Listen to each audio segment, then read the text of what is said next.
Assalamualaikum warahmatullahi wabarakatuh. Selamat pagi. Kita berjumpa lagi dalam pembelajaran tema 1 subtema 1 meneruskan pembelajaran yang kemarin. Untuk kali ini kita akan belajar tentang bahasa Indonesia dan IPS. Baik, siapkan buku tema 1 kalian, buka buku tema kalian. Kita lihat yang pertama, kita mempelajari tentang bahasa Indonesia, yaitu mencari ide pokok.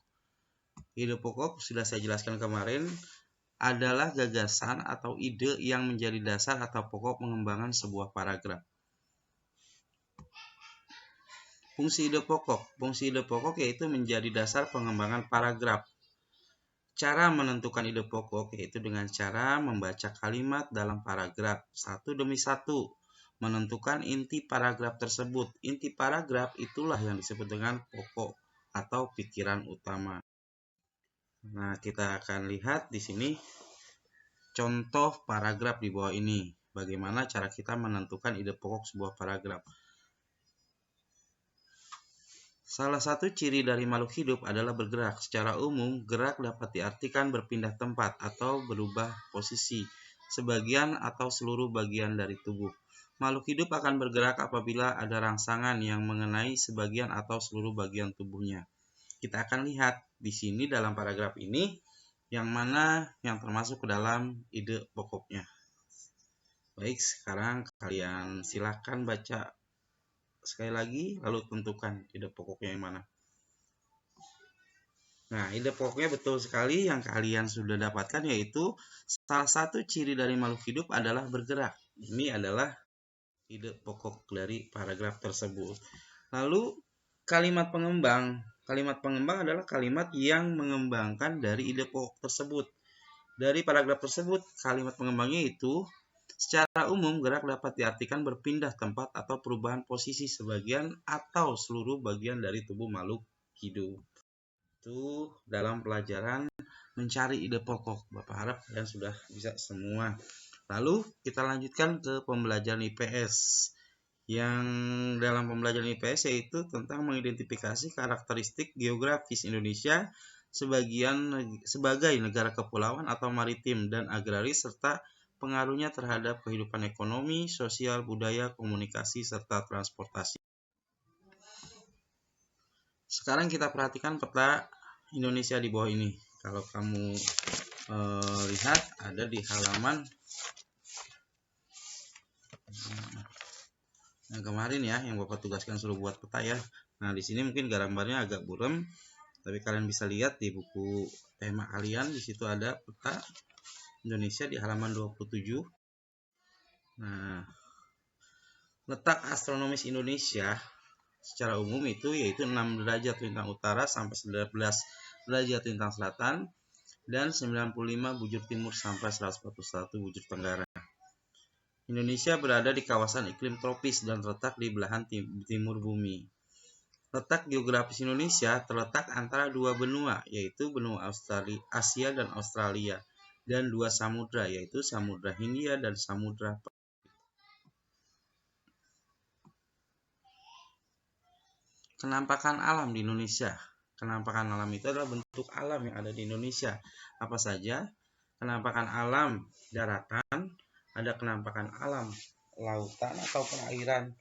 Ya, kita akan lihat dulu yang pertama adalah kenampakan alam daratan. Kenampakan alam daratan yaitu yang berada di daratan, tersusun atas lapisan tanah, cenderung kering dan tidak digenangi air. Apa saja kenampakan alam daratan? Yaitu yang pertama adalah gunung. Gunung adalah daratan yang menjulang tinggi dan umumnya berbentuk kerucut. Contoh gunung yaitu ada Gunung Semeru di Jawa Timur, ada Gunung Salak di Jawa Barat. Lalu kenampakan alam daratan yang kedua adalah pegunungan. Beda ya antara gunung dengan pegunungan. Kalau pegunungan yaitu gunung yang berderet menjadi satu rangkaian. Contohnya yaitu pegunungan Bukit Barisan di Pulau Sumatera dan pegunungan Dieng di Jawa. Yang selanjutnya yaitu lembah. Lembah adalah cekungan landai antara dua gunung, dua bukit, atau gunung dan bukit. Contoh lembah Baliem yang ada di Papua. Lalu ada bukit. Bukit adalah daratan yang menjulang tetapi lebih rendah dari gunung. Contoh bukit Moko di Jawa Barat. Tanjung. Tanjung adalah daratan yang menjorok ke lautan. Contoh tanjung adalah Tanjung Lesung di Banten. Kita lanjutkan, yaitu penampakan alam perairan. Kalau tadi daratan, sekarang perairan.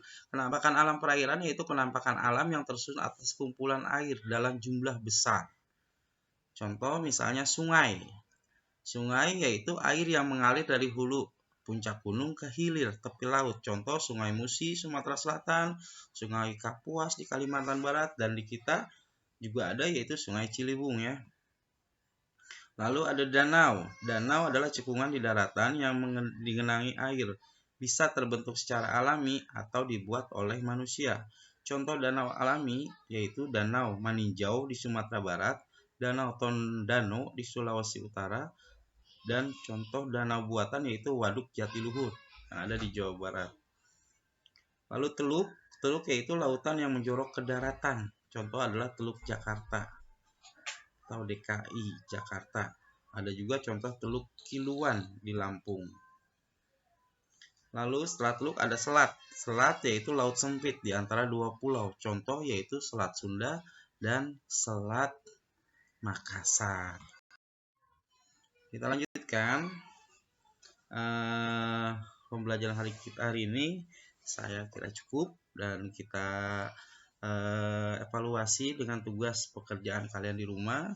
Untuk pekerjaan kalian di rumah silahkan kalian kerjakan di buku tema kalian yaitu halaman 17, 18, 32, 33, 34, 35, 38, 46, dan 53. Tugas semua ditulis di buku tema kalian ya, yaitu di buku tulis kalian, mohon maaf ya, buku tema kalian sebagai pegangan kalian. Nanti silahkan dikumpulkan pada hari Selasa.